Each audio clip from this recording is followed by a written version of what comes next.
Hey guys, welcome back to my channel. I'm Christina and we're back with an Earth Magic. I missed you guys.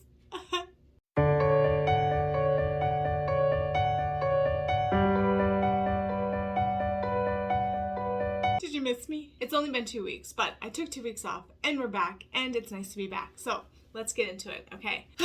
Earth Magic study for the collective. Yeah. So this is for the collective, which is anybody who happens to watch this. If it resonates with you, great. If you can find support in it, awesome. If you share it with someone and they find support in it, awesome. You know, it's whoever finds it and it resonates with, this is for you. So, here we go.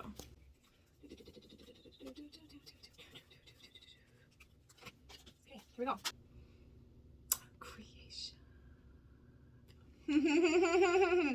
Okay, here's the card. Dream time. Creation. Oh, okay. This is so cool. I'm so glad this card came up. I love this. Look at this imagery. Look at this imagery. Okay. A few points come up. Multi-dimensions here come up. First point that comes up is look at this.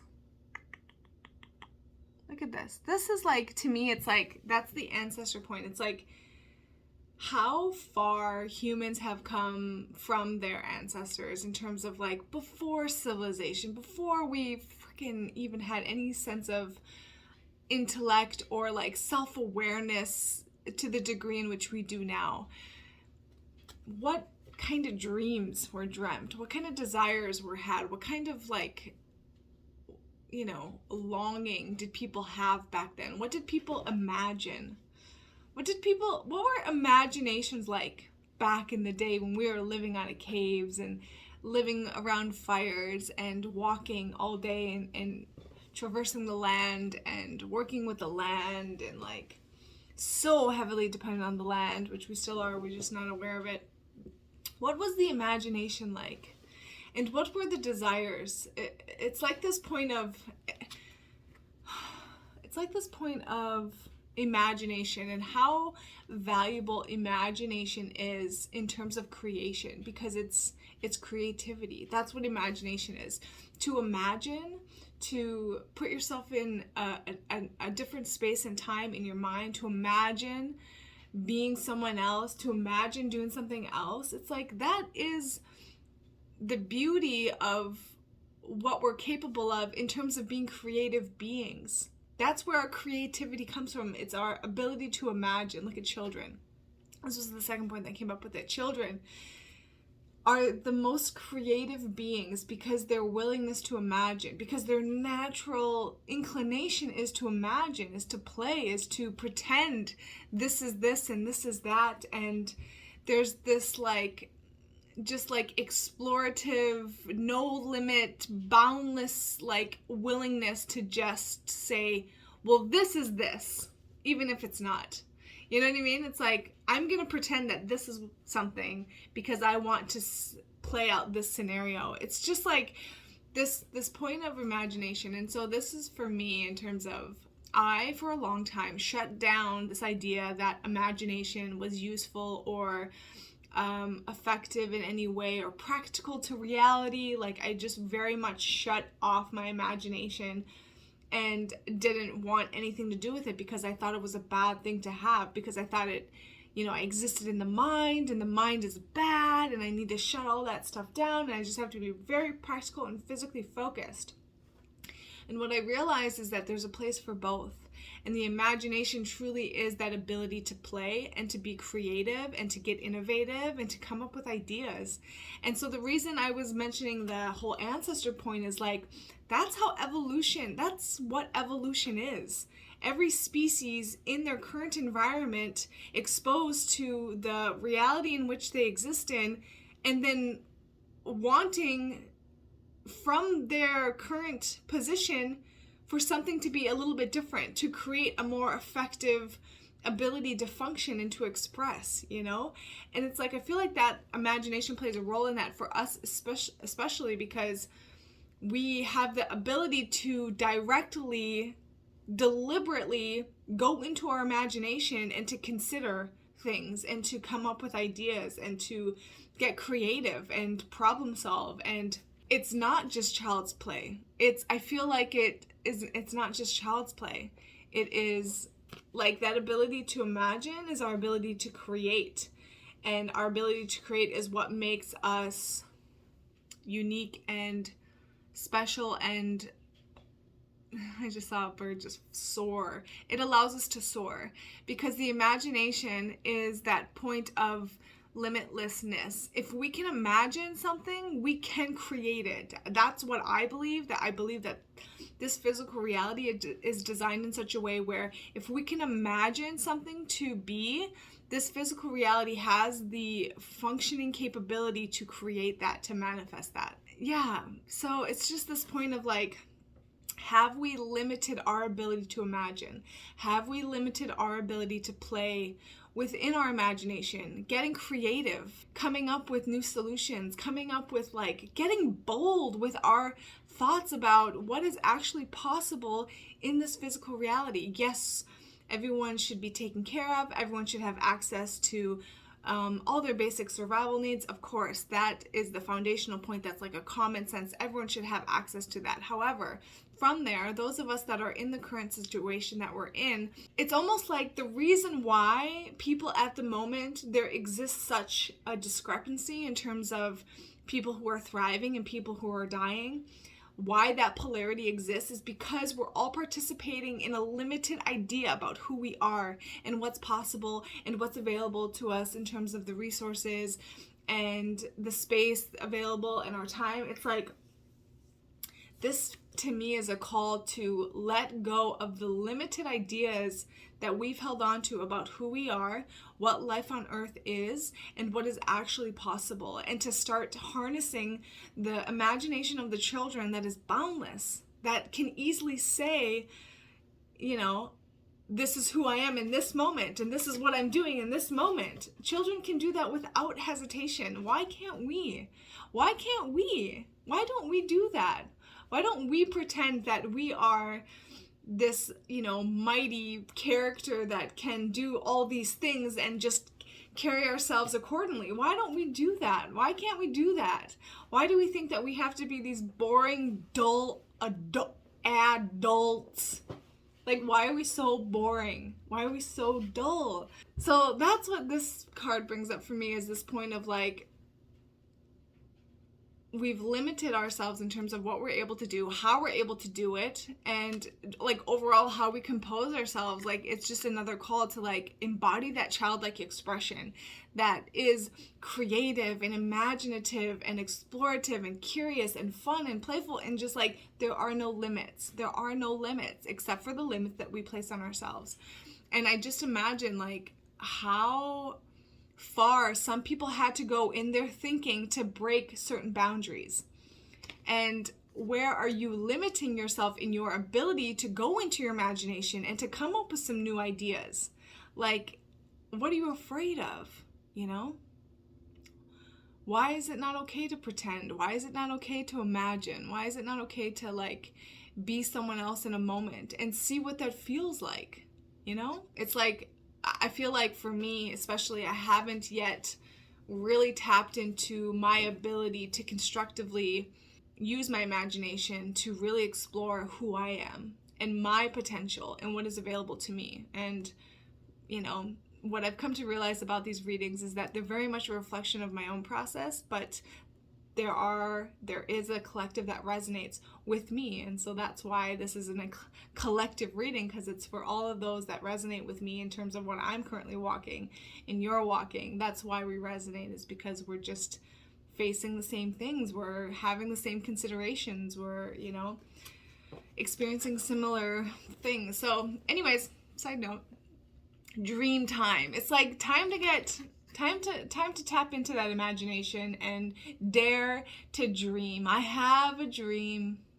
And that's the thing. It's like changing this world, radically changing this world, impacting this world having a real fucking effect on this world did not come from people thinking the same old things. It came from people who pushed the limits and who dared to dream big and express those dreams and to share those dreams out loud and to say, this is what I see and this is what I see is possible.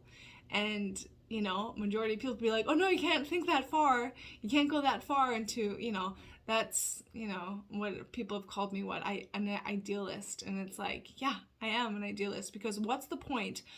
We have this ability to think and to imagine and to see beyond what is physically here. And so why aren't we using that to its utmost potential in a way that's best for everybody? So it's that point of like seeing beyond actually what is physically manifested, realizing that is our consequence of thinking in limitation and thinking in scarcity and perceiving ourselves to be limited and to be existing in a finite existence, when it's like we don't actually exist in a finite existence. There exists infinite, you know, potential in the deepest parts of you.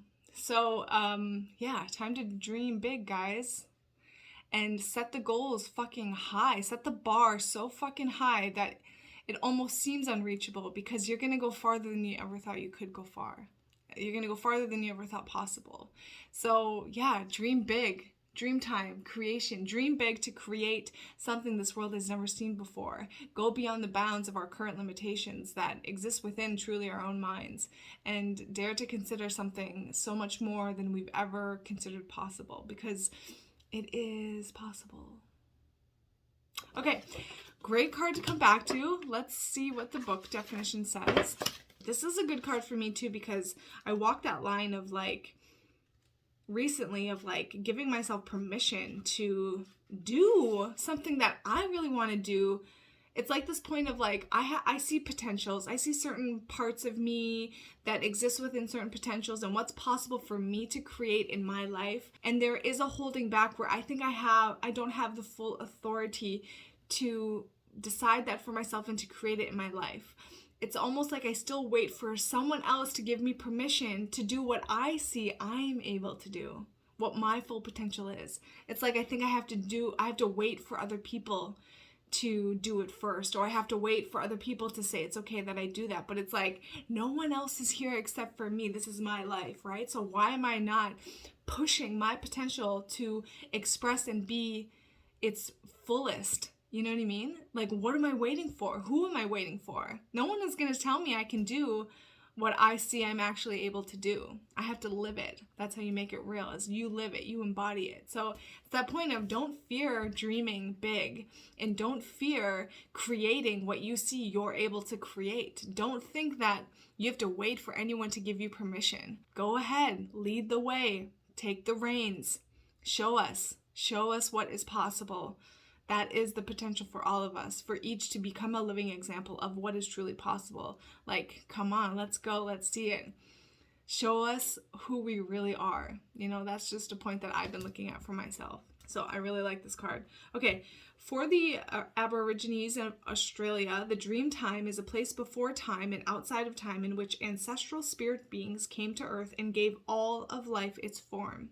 Once the work was done, these spirits remained in the very forms they created, including the animals, hills, stars, and other features of the land, and continue to be present today. The dream time is an individual's or group's spiritual template, including songs and stories that have been handed down for at least 60,000 years, although Aborigines would say that they've existed since the beginning of time. In one such tradition, there's a creation story involving the didgeridoo, which is essentially a hollowed out log that emits a droning sound when played. In this card, we see that a spirit man plays the didgeridoo.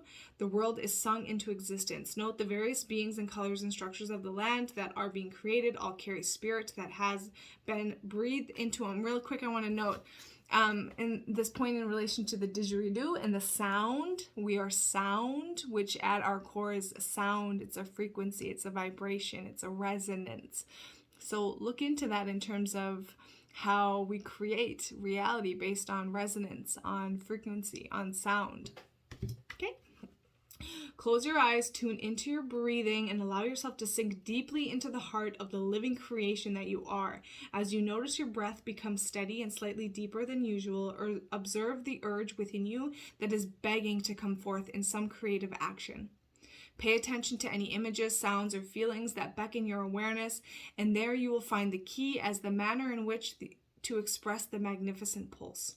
Your breath is the crossover between spirit and physical reality. Breathing comfortably and steadily helps you align yourself with spirit, which then brings a clearer focus on what creative expression is preparing to be birthed through you and from you. Discard any habitual thought patterns that would prevent the manifestation of what you're being prompted to bring forth. Allow yourself to take risks with the self-expression, and all of creation will smile upon you. I love this because it is also like a cross-reference for me in terms of, it's that same point. You see in yourself what you're capable of, and you see potentials of what you can create and what you can embody and what you can experience and express. And don't be afraid of that potential, and truly realize that even if the image doesn't, even if you don't like manifest what it is that you see specifically as that image, it's the essence of it, it's the spirit of it, it's the knowing of it that is the true expression of who you are. So it's like, don't be afraid of that. No one's going to give you permission. It is your responsibility to bring that through. And so if you're waiting, if you're hesitating, if you're doubting, which I've done all of this in the last year, you're wasting time. You're holding back, and truly people are waiting for you to express yourself. People are waiting for you to walk your point so that they can walk their point. This is how we create harmony, is when each person becomes self-honest in who they are and their self-expression, and they stand within the point of who they are. They allow other people to do the same thing, because they show, this is how I do it, this is how it's possible, and this is who I am. And when you're standing within who you are and resonating who you are, other people feel that, and they're drawn to that origin of who they are and standing in their self-honesty and their self-expression.